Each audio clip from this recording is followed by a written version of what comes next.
Hey YouTube, this is Urban Acolyte TV and my name is Prince.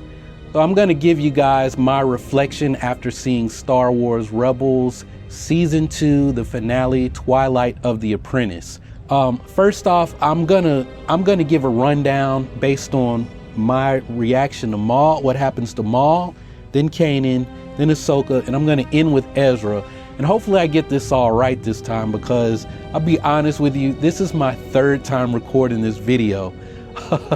So I think I feel pretty good on what I want to say. So we're gonna start with Maul. Sam Witwer did an amazing job as the voice actor of Maul, and I got to see elements of Yoda and of Palpatine, who he also voices. So when we first see Maul, after Ezra falls through the floor for a second time, it's straight out of Empire, right? Maul is Yoda, and it's, "Away with your weapon, I mean you no harm.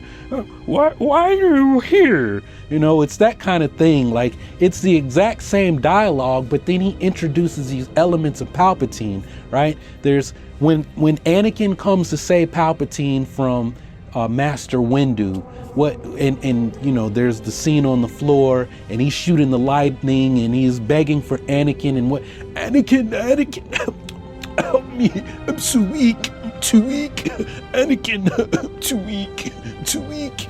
That's exactly, Maul is playing on that in Ezra. He's bent over old man, I'm too weak, I'm too weak, can't use the Force, I'm too weak. And he lures Ezra over to help him. And this is like this is a theme in Star Wars, is that looks can be deceiving.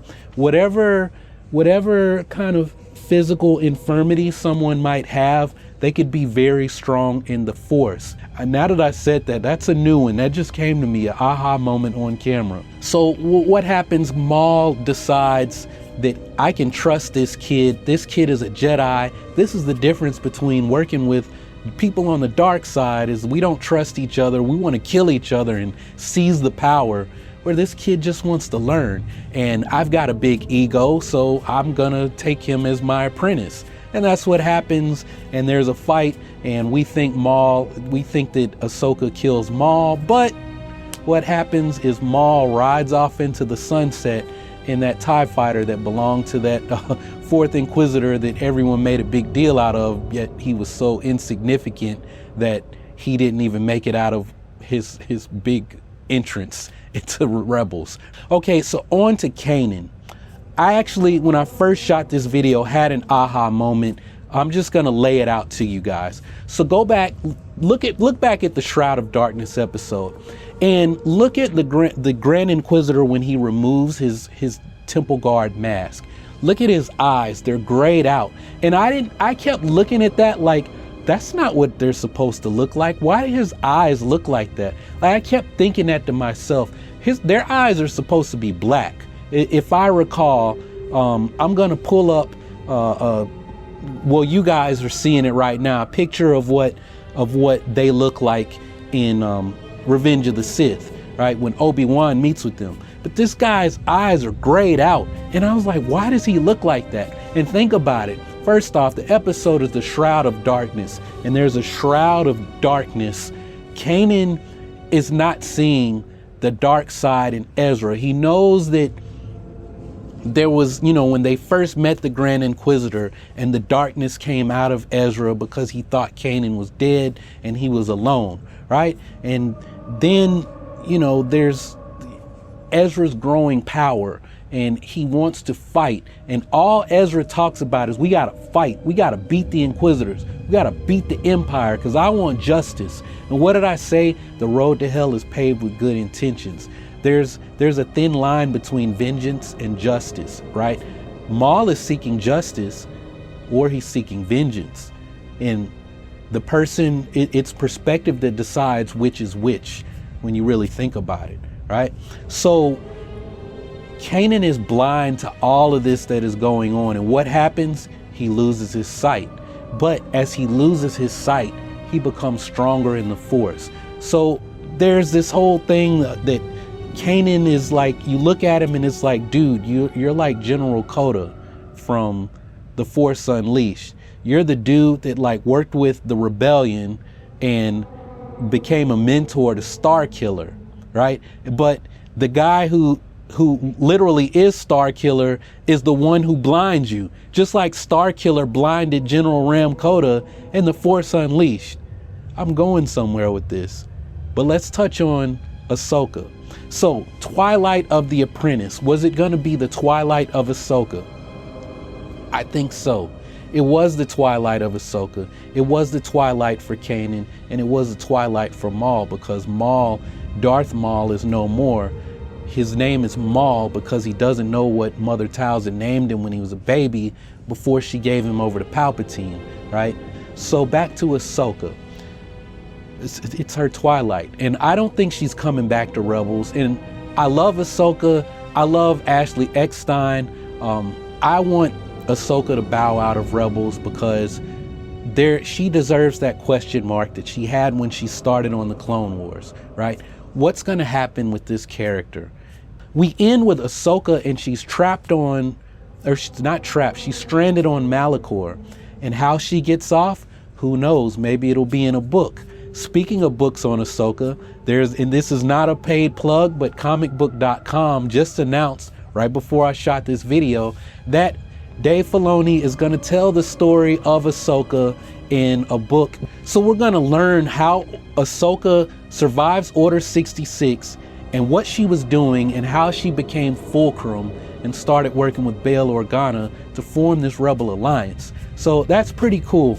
Anyway, on to Ezra, the man of the hour. Ezra Starkiller, y'all. I'm just throwing it out there. Ezra Starkiller. Think about it. The person who actually is Starkiller is taking Ezra as his apprentice. He says, Ezra's my new apprentice, not yours, and he blinds Kanan, right? So Sam Witwer as Darth Maul blinds Kanan. Kanan is General Ram Koda. Ezra's not a Jedi because he's not gonna become a Jedi Knight. I just don't see it. He's not a Sith, and I'm calling it, that is Revan's holocron, right?